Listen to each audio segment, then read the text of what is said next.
How to fix unknown USB device. Device descriptor request failed error in Windows. This tutorial shows you the steps that actually resolve it, cutting out anything unnecessary. First, open the search bar on your computer.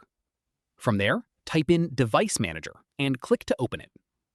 After that, scroll down and click Universal Serial Bus Controllers to expand it.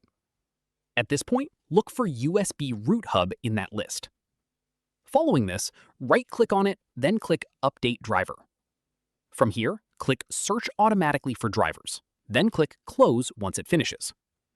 At this stage, repeat that same process for any other USB Root Hub entries listed. Following this, restart your PC to check if the driver update resolved it. If the error is still showing after restarting, there's one more fix worth trying. From here, go back into Device Manager. At this stage, find the specific device still showing as unknown.